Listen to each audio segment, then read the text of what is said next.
उसका इंतजार मुल्क की कई एजेंसियों को है। CBI, ED, raw, Delhi police की क्राइम ब्रांच उसके इंतजार में है। वो दुम दबाए छिपा बैठा है। वो खुद को ओसामा समझ बैठा है।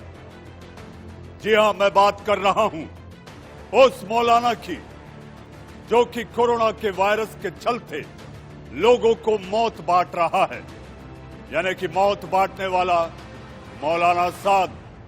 उसके गुर्गे देश भर में घूम घूम कर कोरोना एजेंट बने हुए हैं, और कोरोना एजेंट ऐसे कि जो वॉरियर उनकी जान बचाने जा रहे हैं, उन्हीं की जान लेने पर उतारू दिखाई देते हैं। नमस्कार, शाम के 7 बज चुके हैं और मैं हूं मनीष अवस्थी। हाजिर हूं आपका पसंदीदा डिबेट शो देश का सवाल लेकर। देश में कोरोना के 14,000 से ज्यादा मामले सामने आ चुके हैं, जिसमें करीब 4,000 से ज्यादा केस तबलीगी जमात से जुड़े हैं। यानी देश में जो कोरोना के मामले हैं, उनमें करीब 30% जमात की वजह से हैं। यानी यही वो जमात है जिसने देश में कोरोना फैलाया है। और जमात का सरगना मौलाना साद, जो देश में कोरोना फैलाने के लिए कसूरवार है, वो फरार है।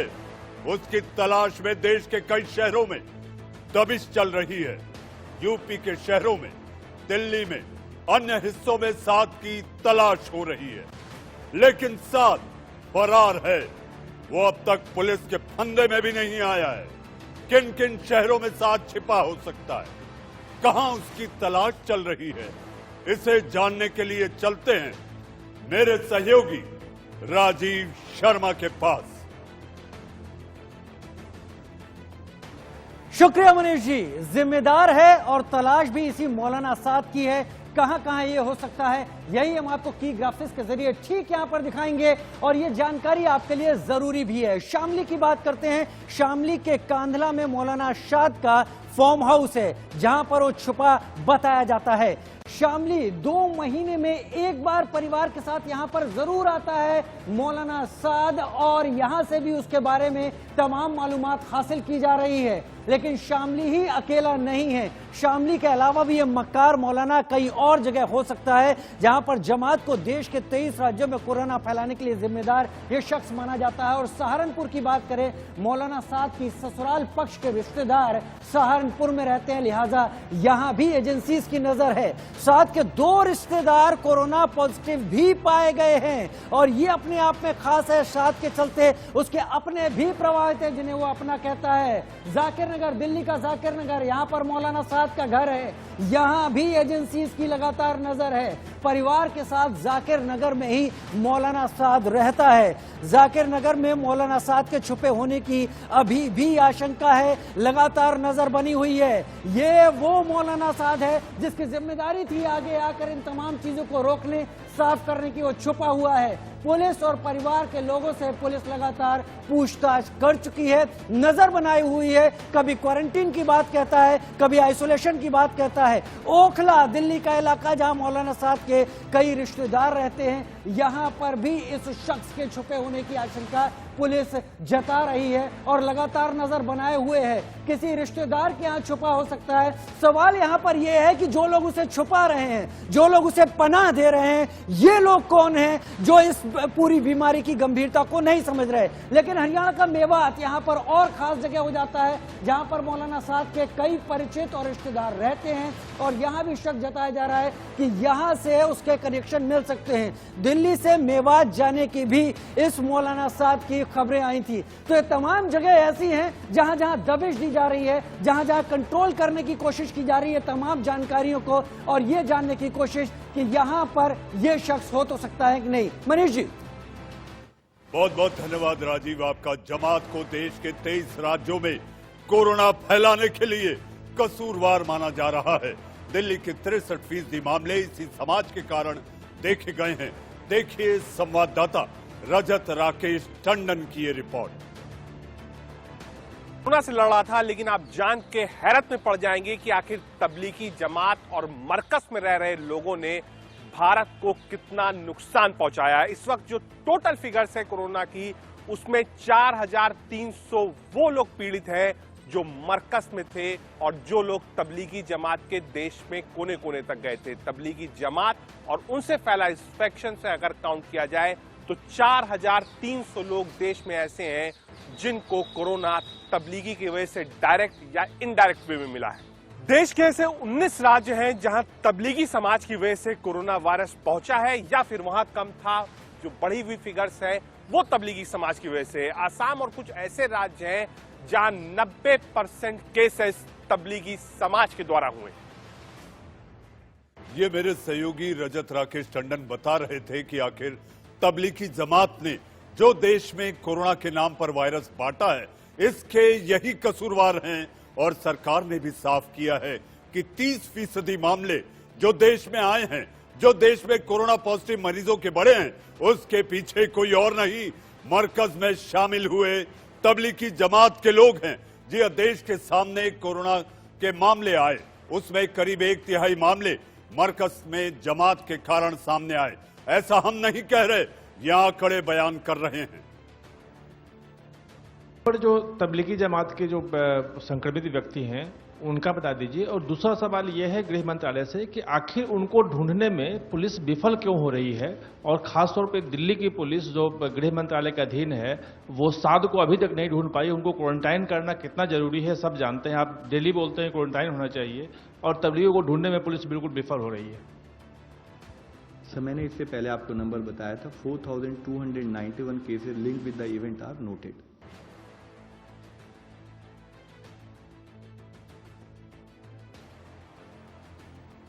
जी हां, तो आपने देखा सरकार भी ये कहती है, और सरकार के ही कहे आंकड़ों पर हम भी ये चर्चा करते हैं। देश में जमातियों ने जो आतंक मचाया है, जो शरारत उनकी जारी है, छिपे छोकर वो अपने आप को टेस्ट नहीं कराते हैं, और जब उनकी जान बचाने के लिए हमारे वॉरियर्स जाते हैं तो वो उनकी जान लेने पर उतारू हो जाते हैं। ये कैसी जमात, ये कैसे धर्म के प्रचार प्रसार का पाठ उन्होंने मरकज में पढ़ा था। इसी बात को लेकर मचा है बवाल, और मैं लेकर आया हूं देश का सवाल। देश का सवाल में चर्चा करने के लिए मेरे साथ एक पैनल है। पैनल में विशिष्ट मेहमान हैं। मेरे साथ बीजेपी की प्रवक्ता जो बहुत दिनों बाद जुड़ी हैं इंडिया न्यूज पर, अनिला सिंह मौजूद हैं। मेरे साथ सैयदुल कादरी साहब, आप हैदराबाद से, जी हां तेलंगाना से आप जुड़े हैं। कादरी साहब, आपसे बहुत सवाल करने, और खास तौर पे मेरे सहयोगी आशीष सिंह। जी हां, आशीष सिंह इसलिए जुड़े हैं, आपको हैरानी होगी, इनके पास पड़ोस के मुल्क की एक चिट्ठी है, और वो चिट्ठी आंख खोल के आप भी देखिएगा, आखिर उस चिट्ठी का मजमून क्या है। आशीष जब बताएंगे तो आपकी आंखें फटी की फटी रह जाएंगी। तो आइए शुरू करते हैं देश का सवाल। अनिला सिंह जी, मौलाना साद को ना तो कोरोना का डर है ना कानून का। बिल्कुल, ये वो लोग हैं जिनको केवल और केवल अपनी जो जमात है उसको झूठ बोलकर बरगलाने में विश्वास रखते हैं। ये स्पॉन्सर्ड लोग हैं।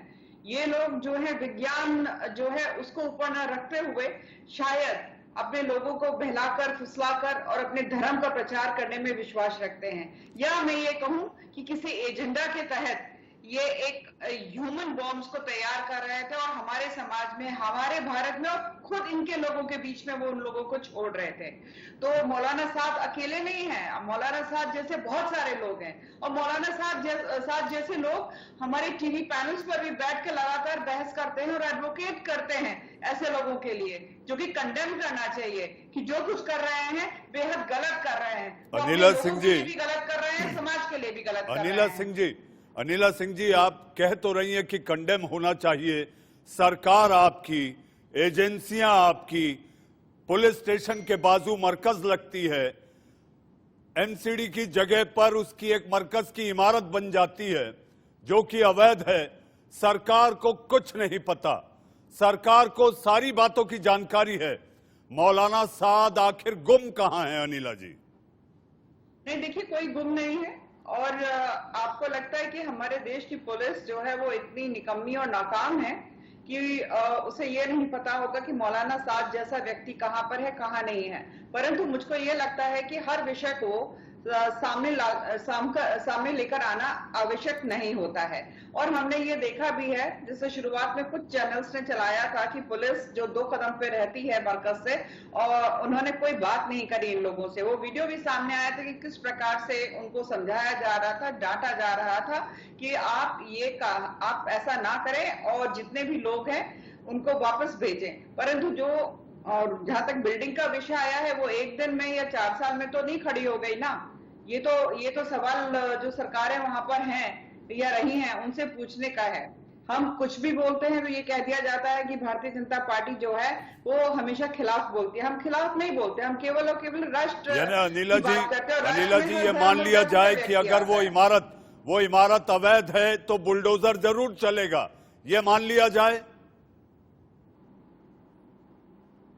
देखिए, बिल्कुल चलना चाहिए उसके ऊपर बुलडोजर। अगर प्रॉपर जो नॉर्म्स होते हैं उसको फॉलो नहीं किया गया है तो इस तरीके की कोई भी बिल्डिंग हो, किसी की भी हो, उसको बिल्कुल गिरना चाहिए। कानून ऊपर होता है, कानून सर्वोपरि होता है, परंतु छाती पीटने के लिए बहुत सारे रोदाली आ जाएंगे। जी, ये एक ऑर्डर जी अनिला जी, मैं आपसे और सवाल करूंगा, लेकिन मेरे साथ एक नए मेहमान दीपक झा भी जुड़ चुके हैं, जो कि राजनीतिक विश्लेषक है। राजनीतिक विश्लेषक के साथ डॉक्टर भी हैं, लेकिन उनकी विचारधारा और जो सोच है वो कांग्रेस के इर्द गिर्द घूमती है। मेरे साथ आशीष सिंह हमारे स्ट्रेटेजिक अफेयर एडिटर भी हैं। लेकिन उससे पहले आशीष, मैं आपके पास आऊं, मैं चलता हूं हैदराबाद से सैयदुल कादरी साहब। कादरी साहब, सरकार ने कह दिया, आप जिस शहर से आते हैं तेलंगाना की राजधानी है, आपके स्वास्थ्य मंत्री ने भी कह दिया कि तेलंगाना के जो हालात हैं, 73% लोग जमाती हैं जो कोरोना पॉजिटिव हैं।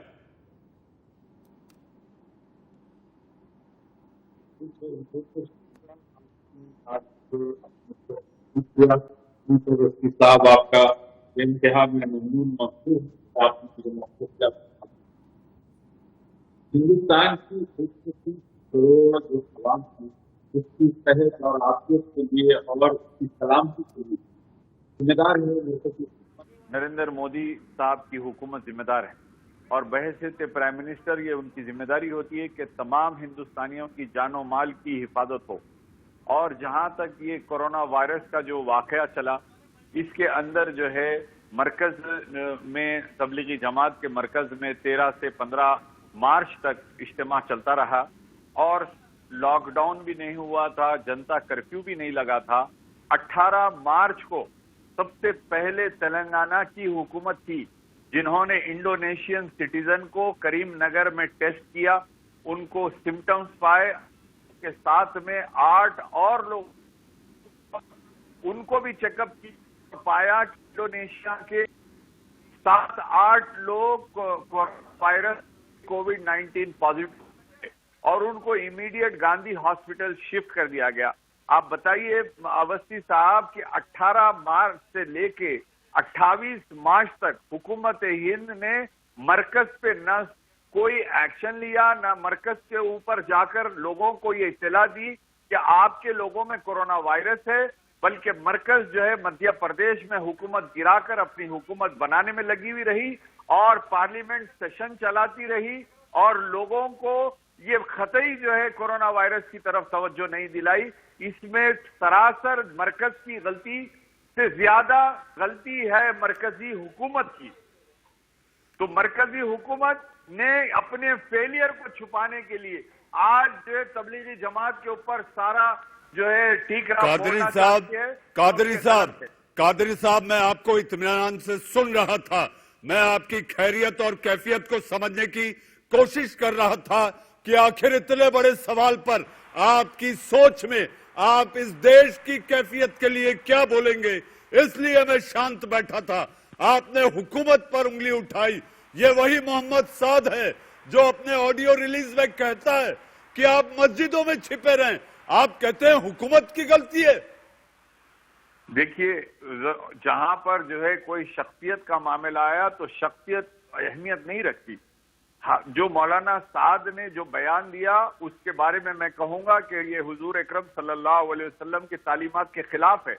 ये हुजूर ने फरमाया कि जहां पर वबा फैली है वहां पर आप मत जाइए, और जो वबा ज़दा इलाके में जो लोग हैं, अफेक्टेड एरिया में जो लोग हैं, वो सेहतमंद इलाकों में न जाएं। ये प्रॉफिट मोहम्मद सल्लल्लाहु अलैहि वसल्लम का इरशाद है। लेकिन तबलीगी जमात के उस इज्तिमा में जो लोग सारे हिंदुस्तान में फैले, उसकी जिम्मेदारी मरकजी हुकूमत पर भी आती है, यकीनी तौर पे आती है। कादरी साहब, आपकी तकरीर पूरी हुई, आपकी तकरीर को मैंने इत्मीनान से वक्त दिया, लेकिन आप ये मानते हैं अगर सरकार कह रही है, आप जिस राज्य से आते हैं, आप जिस राज्य की राजधानी हैदराबाद से आते हैं, आपकी सरकार ने कहा है कि तबलीगी जमात के कारण देश में हालात खराब हुए, आप ये मानते हैं? मैंने कहा ना कि हमारी तेलंगाना हुकूमत, केसीआर साहब की हुकूमत ही पहली थी जो कोरोना वायरस के केस को इंडोनेशियन सिटीजन में पकड़ा और मरकजी हुकूमत को अलर्ट किया कि आप ये देखिए कि मरकज दिल्ली से आने वाले लोगों में कोरोना पॉजिटिव है। तो ये 10 दिन का गैप बहुत बड़ा होता है वसी साहब। जी कादरी साहब, ये गैप बड़ा होता है।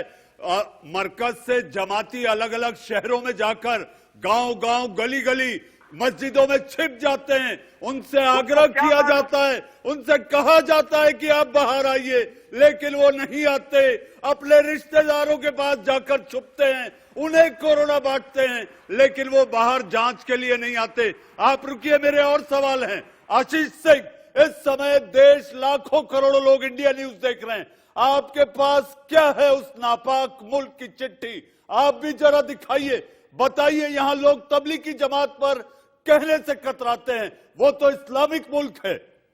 बिल्कुल मनीष जी, और जहां पर बहुत सारे सेक्युलरिस्ट हैं यहाँ पर इंडिया में, वो तबलीगी जमात नाम तक लेने से कतरा रहे हैं। सिंगल सोर्स, कई राज्य सरकारें, कई केंद्र सरकार के भी कई मंत्री सिंगल सोर्स कहते हैं। पाकिस्तान की ये चिट्ठी है, ये देखिए, मैं इसे थोड़ा सा और जूम करके दिखाऊंगा। पाकिस्तान एक वो देश जिसका नाम ऑफिशियली अगर आप नाम भी देखें तो उसका नाम इस्लाम से शुरू होता है, इस्लामिक रिपब्लिक ऑफ पाकिस्तान। ये वो चिट्ठी है जिसमें पाकिस्तान के ऑफिशियल करस्पॉन्डेंस जो हो रही है, एक एसपी हैं खरान डिस्ट्रिक्ट के जो कि बलूचिस्तान प्रोविंस में आता है, वो अपने आईजी को लिखते हैं और उसमें साफ साफ वो खुद लिखते हैं तबलीगी जमात के लोग किस तरह से यहां पर वायरस फैला रहे हैं। 24 लोगों का टेस्ट हुआ है, 2 पॉजिटिव आए हैं, 22 को क्वारंटाइन किया गया है। इंडिया में आप तबलीगी जमात नाम नहीं ले सकते, सरकारें कतरा रही हैं। और मौलाना साहब भी कहते हैं, कई लोग कहते हैं कि सिंगल सोर्स कहिए, नाम मत लीजिए, इससे एक जमात पर, एक कम्युनिटी पर स्टिग्मा लग रहा है। ये पाकिस्तान देश, जैसा मैंने कहा कि इस्लामिक रिपब्लिक ऑफ पाकिस्तान, जिसका देश का नाम का शुरुआत होता है इस्लामिक वर्ड से, वो नहीं कतरा रहे हैं क्योंकि वो जानते हैं कि ये लड़ाई कितनी सीरियस है। ये सत्य है और ये तथ्य है कि अगर तबलीगी जमात के लोगों को ट्रेस किया जाए, जो अब भी छुपे हुए हैं, साथ भी छुपा हुआ है, जब उन्हें ट्रेस किया जाएगा, सही नाम से बुलाया जाएगा, तो लोगों में अवेयरनेस होगी। कोई और तबलीगी कहीं और छुपा होगा, उसे लोग खुद बाहर निकलवाएंगे। इसलिए ये नाम लेना जरूरी है ताकि लोगों में उसमें अवेयरनेस हो और ज्यादा से ज्यादा इस तरह का केस आए और साथ भी पकड़ा जाए। जब पाकिस्तान नहीं कतराता है तो हमारी राज्य सरकारें क्यों कतरा रही हैं, हमारे कई केंद्र सरकार के मंत्री क्यों कतराते हैं? ये जो एक सेक्युलरिज्म जिस तरह से चलता है मनीष जी, ये उनके मुंह पर एक तमाचा है। पाकिस्तान खुद अपने ऑफिशियल लेटर में अगर नहीं कतरा रहा है तो हम क्यों कतराते हैं? देश में, इंडिया में हम क्यों कतरा रहे हैं? आशीष, आपने इस समय जो आंख खोली है, आपके टीवी स्क्रीन पर पड़ोसी नापाक मुल्क ने भी कहा कि वहां भी मरकज लगी थी और वहां पर जो कोरोना पॉजिटिव पाए गए वो तबलीगी जमात के थे, ये कोई और नहीं, इस्लामिक रिपब्लिक ऑफ पाकिस्तान कहता है। दीपक झा, आप पर तो आपकी पार्टी जिसका आप पक्ष रखते हैं, सीधे तौर पर आरोप है कि आप लोग तो बातें वही करते हैं जो पाकिस्तान में होती है। अरे कम से कम आपके पार्टी के नेता ये तो कह दें कि तबलीगी जमात ने फैलाया है कोरोना। मनीष जी, आपका सवाल पूरा हो गया, मैं जवाब दूं?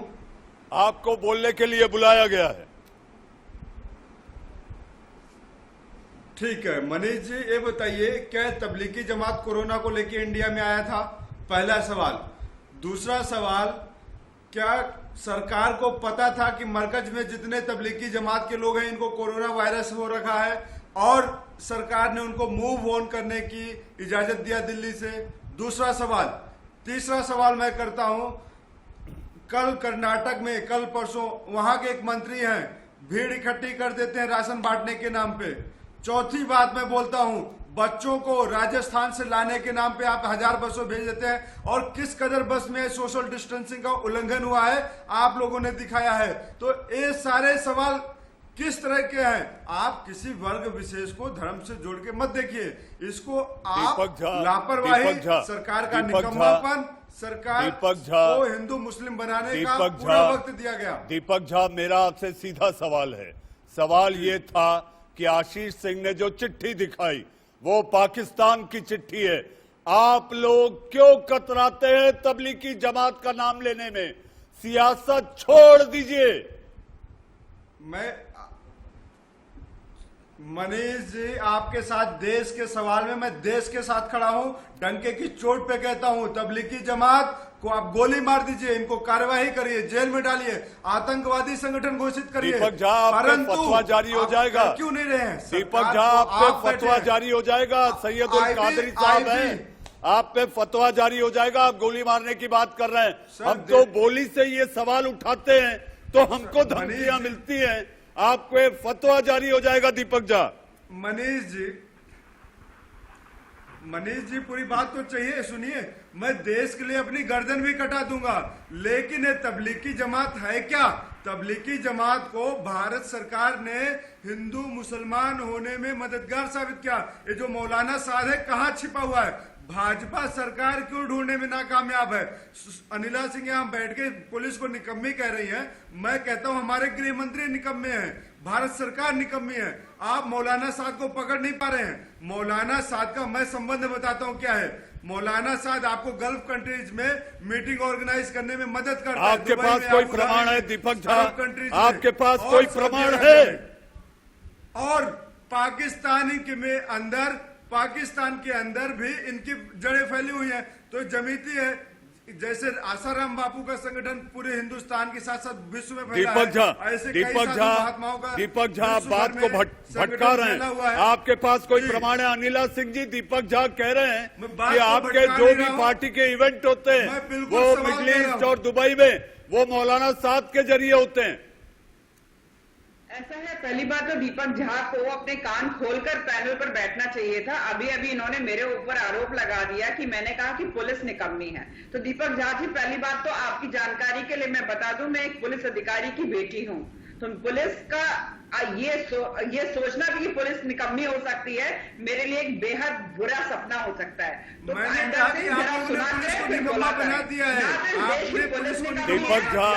दीपक झा कोरोना वॉरियर्स पर जमाती हमले कर रहे हैं। आप हमला करने के पहले 10 बार सोचें। दूसरी बात यह है कि मौलाना साहब कहाँ हैं? मनीष जी, मैं सीधा सवाल करता हूँ, आप पाकिस्तान से आतंकवादी तो पकड़ने की बात करते हैं, पाकिस्तान में छिपे हुए आतंकवादी को गोली से मारने की बात करते हैं। हमारे देश में मौलाना साहब जैसे देशद्रोही छिपे हुए हैं जो हिंदुओं के लिए भी कलंकित करता है, इस्लाम को भी कलंकित करता है। आप उनको क्यों नहीं पकड़ते हैं? मौलाना साहब जैसे व्यक्ति जो इस्लाम को भी कलंकित करते हैं, आप उनको क्यों नहीं पकड़ते हैं? एक शब्द नहीं लिखती है किसी भी अपने सोशल मीडिया प्लेटफॉर्म पर कि जो हुआ। अरे सरकार नहीं करेगी, राहुल गांधी सरकार है। राहुल गांधी, सोनिया गांधी की आप बहुत बात मानते हैं। राहुल गांधी ने 12 फरवरी को आपको बोल दिया था कि कोरोना महामारी बहुत बड़े स्तर पे आने वाली है। आपने राहुल गांधी की कितनी बात सुनी? आप तो विपक्ष को सुनते ही नहीं है। आपका अहंकार रावण से भी ज्यादा है। आपका अहंकार कहते हैं दीपक झा, अनिला जी, अनिला जी, दीपक झा, अनिला जी, दीपक झा, मुझे अब थोड़ी देर की खामोशी चाहिए, मुझे थोड़ी देर की खामोशी चाहिए। ब्रेक के उस पार हम चर्चा करेंगे कि मरकज लगने के पहले कहां से आई अकूत फंडिंग। मौलाना साद। देश का सवाल में ब्रेक के बाद आपका फिर एक बार स्वागत है। जी हां, इस वक्त आ रही है बड़ी खबर, हम आपको सीधा लिए चलते हैं कोरोना न्यूज सेंटर। जी बिल्कुल मनीष, इस वक्त की अगर बड़ी खबर की हम बात करें तो दिल्ली के जहांगीरपुरी जो इलाका है वहां पर 26 एक ही परिवार के एक ही कुनबे के 26 लोग कोरोना पॉजिटिव संक्रमित पाए गए हैं। अरविंद केजरीवाल ने जब कुछ देर पहले वो मीडिया से मुखातिब हुए थे उसमें उन्होंने ये बात कही। और आपको ये भी बता दें कि जहांगीरपुरी वो इलाका है जो पहले से कंटोनमेंट एरिया है।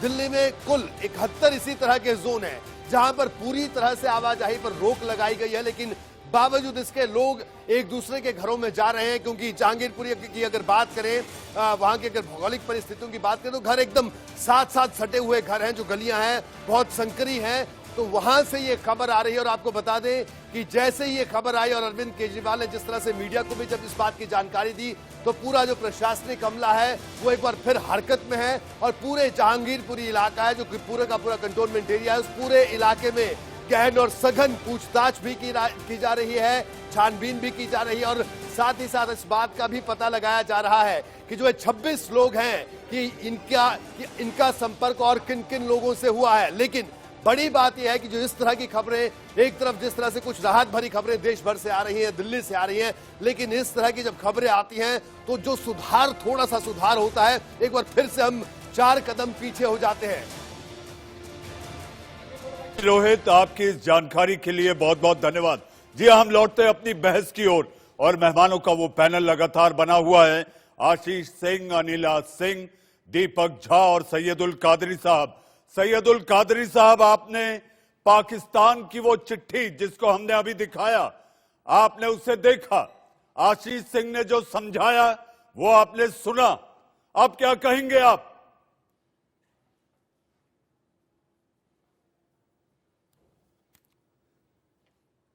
अनिला सिंह जी, सैयदुल कादरी साहब तक हमारी आवाज किसी तकनीकी खामी के कारण नहीं पहुंच पा रही है। मरकज के पहले जो दुनिया भर से साद के अकाउंट में जो करोड़ों की दौलत आई है, आखिर उसकी जांच अब ईडी करेगी। लेकिन अगर सरकार को यह मालूम था कि मरकज लग रही है, विदेशों से फंडिंग आ रही है, तो आपको नहीं लगता सरकार ने एक्शन करने में देरी कर दी? नहीं, देखिए सरकार ने बिल्कुल भी एक्शन लेने में कोई देरी नहीं की है। और इस तरीके के जो कांग्रेगेशंस होते हैं, मरकज होती हैं, ये जगह जगह होती रहती हैं। ये अधिकार इनको संविधान ने दिया हुआ है, ठीक है। पर संविधान के जितने अधिकार होते हैं वो तो ये लेना जानते हैं, परंतु वहीं पर ये फंडामेंटल ड्यूटीज जो होती हैं, जो संविधान में है, उसको भूल जाते हैं। ये फंडामेंटल ड्यूटी जो थी मौलाना साहब की भी थी कि अगर सरकार ये कह रही है कि भीड़ नहीं इकट्ठा करनी है, राज्य सरकार भी कह रही है, दिल्ली स्टेट के जो मुख्यमंत्री हैं, उनके मंत्रीगण हैं, हर चैनल पर, हर अखबार में, हर जगह ये आ रहा है आपको इकट्ठे नहीं रहना है। परंतु ये लोग इकट्ठे भी होंगे, कानून की धज्जियां भी उड़ाएंगे, चैलेंज करेंगे कि जो सरकारें कह रही हैं कहती रहें, हम तो अपने हिसाब से चलेंगे। और अगर आपने कुछ कह दिया, कुछ कर दिया, तो फिर है ना यहाँ पर दीपक झा जैसे लोग या कादरी साहब जैसे लोग जो वकालत करेंगे। देखिए ऐसा है कि नहीं, देखिए वकालत की बात नहीं, आप गलत बात बोलेंगे तो मैं टोकूंगा। ये पैसे मरकज का जो इज्तिमा हो रहा था उस वक्त आप मध्य प्रदेश में खरीदो फरोख्त चल रही थी, परचेजिंग ऑफ एमएलए का प्रोग्राम चल रहा था आपका। बात यह है कादरी साहब, हिंदुस्तानी बन जाइए, भारतीय बन जाइए। मैं हिंदुस्तानी हूँ, पैदाइश की हिंदुस्तानी हूँ, 200 साल से एक ही घर का एड्रेस है हमारा। मक्का मदीना में भी है, बेशक मक्के मदीने में हमने नमाज को रोकी, आज हैदराबाद में भी तमाम नमाजें रोक दी गई। लेकिन ये उस वक्त की बात है जब जनता कर्फ्यू भी नहीं हुआ था, लॉकडाउन भी नहीं हुआ था। आप गलत मत बयान कीजिए। जब आपको मालूम पड़ गया था कोरोना वायरस जो है इंडोनेशियन सिटीजन्स में आ गया है, तो आप फौरन मरकज को अलर्ट करते, उनसे कॉपरेशन लेते, मौलाना साहब के साथ बात करते। आपके एसएचओ तो वहां पर बिल्कुल एक दीवार के बीच में थे। एक दीवार के बीच में आप सो रहे थे। देश नहीं मानेगा। अरे भारत मेरा देश है, पैदा यही हुआ, गड़ा यही, इसी जमीन में जाऊंगा इंशाल्लाह। ये मेरा देश है, इसी में पला बड़ा हूँ, इसी जमीन में जाऊंगा। कादरी साहब, तो इसी कादरी साहब, अनिला जी, अनिला जी, अनिला जी, अनिला जी, अनिला जी, आपके पास आ रहा हूँ। कादरी साहब आप रुकिए, आशीष आपके पास कोई खबर है? कादरी साहब आपको मैं फैक्चुअली करेक्ट कर दूं और आप भी खुद चेक कर सकते हैं। ये 15-16 मार्च को दिल्ली सरकार ने, नरेंद्र मोदी ने लॉकडाउन किया था, वो आगे की बात है, 24 की रात को किया था, 25 से शुरू हुआ। 16 मार्च से दिल्ली की सरकार ने 50 लोगों से ज्यादा किसी भी तरह की गैदरिंग नहीं हो, इसका आदेश दिया था। 50 लोगों से ज्यादा किसी भी, सोशल नहीं, रिलीजियस नहीं, शादी नहीं, बर्थडे नहीं, मरकज नहीं। 28 और 29 के दरमियान, 28 की रात को national security adviser Ajit Doval खुद गए थे कि इस तरह का मरकज मत जुटाइए, लेकिन ये बातों से मानते ही नहीं। और इसीलिए आज मौलाना साद फरार है और घर घर में वायरस जिहाद किया जा रहा है। घर घर में छुपे हुए हैं लोग, बाहर नहीं आ रहे हैं। 1/3 आंकड़ा अगर आप पूरे देश का देखें तो आज केवल तबलीगी जमात की वजह से है। मैं आपको डेट याद दिला रहा था, 16 मार्च, चेक कर लीजिएगा। एक लम्हे के लिए, एक लम्हे के लिए मैं आपकी बात मान लेता हूं। हेलो जी कादरी साहब, आप कहें, अगर आप बात मान रहे हैं तो बात फिर बची कहां? आप ये मान लीजिए कि ये सारी चूक, ये सारी गलती, एक लम्हे के लिए अगर मान लिया जाए कि मौलाना साद ने अजीत डोवाल की बात नहीं मानी, तो क्या हिंदुस्तान की 130 करोड़ आवाम की जानों को अजीत डोवाल कुर्बान कर दिए? क्या ये आप कन्फेस कर रहे हैं? सर, नाम लेने में तो इतना बवाल शुरू हो गया कि तबलीगी जमात नाम मत लो और सिंगल सोर्स नाम लीजिए, और आप बोल रहे हैं कि अरेस्ट कर लीजिए, ये कर लीजिए। लॉकडाउन के बीच में आप दंगे भड़काएंगे क्या? बातों से यही आधार पर भावनात्मक तौर पर आप खुद भी एक डॉक्टर हैं, शायद आप डॉक्टरों की बात करते, आप उसको ले जाकर हिंदू मुस्लिम में ले आए। दीपक झा विचारधारा, दीपक झा, ये बात आपकी नहीं मानी जाएगी। आप बातों को घालमेल कर हिंदू मुस्लिम बनाने में लगे। अब वक्त है एक छोटे से ब्रेक का। ब्रेक के बाद देश का सवाल जारी है। ब्रेक के बाद देश का सवाल के आखिरी पड़ाव में आपका स्वागत है। आशीष, जिस तरीके से आप दीपक झा को सुन रहे थे, चिट्ठी को लेकर आपने बात की और तिलमिला गए दीपक झा। दीपक झा जी केवल इसी में परेशान है कि तबलीगी जमात भारत थोड़ी ने लेके आया है वायरस, लेकिन सबसे महत्वपूर्ण बात यह है कि वायरस को ना धर्म पता है, ना ही उसे सीमा पता है। जब पाकिस्तान किसी सत्य और तथ्य को लेकर हिचकिचा नहीं रहा है, जो कि काफी गिरा हुआ कंट्री है, मैं उससे तुलना भी नहीं करना चाहता, लेकिन हमारे यहाँ पे जिस तरह से राजनीति खेली जा रही है तबलीगी के लिए, आप यही मान रहे हैं ना सर कि बात से मानेंगे ही नहीं, बात से मानेंगे नहीं। आप यही बोल रहे हैं ना कि 130 करोड़ की जान बचाने के लिए अरेस्ट कर लीजिए, जेल में डाल दीजिए, बातों से नहीं मानेंगे, यही तो आप मान रहे हैं। जब करना था आप उनको सिर्फ और सिर्फ समझा देते कि देखिए कोरोना वायरस करीमनगर में आपके जीआर है, दिल्ली सरकार का ऑर्डर है, बार समझाया गया, समझाइश समझ में नहीं आई, समझाया गया, समझाइश समझ नहीं पाए, समझाइश आप समझ नहीं पाए। कादरी साहब, मेरा आपसे सवाल था कि आशीष सिंह ने जो हमारे पड़ोसी नापाक मुल्क की एक सरकारी चिट्ठी दिखाई, वो चिट्ठी में अगर जमातियों का उल्लेख है, तबलीगी जमात का उल्लेख है, तो आप भी ये मानिए, जब हुकूमत कह रही है कि अगर देश में कोरोना पॉजिटिव बढ़ा है तो उसके लिए कोई और नहीं, तबलीगी जमाती हैं, आपको बोलने में शर्म क्यों आती है? पाकिस्तान से मेरा कोई ताल्लुक नहीं है, वो हमारे मुल्क का दुश्मन मुल्क है, उससे हमारे को कोई ताल्लुक नहीं है, उसकी मिसाल भी नहीं चाहिए। कादरी साहब, सबसे बड़ा दुश्मन तबलीगी जमात बना हुआ है। कादरी साहब, कुछ भी बातें मत करें आप, कुछ भी बातें मत करें आप सिर्फ बातें करने के लिए बातें ना करें आप। अरे नहीं, मैं बातें नहीं कर रहा हूँ, पूरे अच्छे बातें समझा रहा हूँ आपको। आप बात कर रहे हैं, खोल रहा हूँ, मोदी हुकूमत की पूरी पोल खोल दे रहा हूँ। क्या करे थे सो रहे थे, आपके बोलने से थोड़ी होगा, जमातियों की पोल सरकार ने खोल दी है, इस देश की जनता जानती है। मध्य प्रदेश में पार्टियां चल रहे थे, मध्य प्रदेश में खरीदो फरोख्त इस वक्त सीधा चलते हैं कोरोना न्यूज सेंटर बड़ी खबर के लिए। मनीष जी बड़ी खबर है इस वक्त एयर इंडिया को लेकर, और 3 मई के बाद से एयर इंडिया ने इसकी बुकिंग अपनी शुरू कर दी है। जो अपना लोकल जो भारत में चलने वाली जो उड़ानें हैं, कुछ सर्टेन सेक्टर्स के लिए उसकी बुकिंग शुरू कर दी है टिकट्स की, और 1 जून से अंतर्राष्ट्रीय उड़ानों की बुकिंग शुरू करने की बात एयर इंडिया ने साफ कर दी है।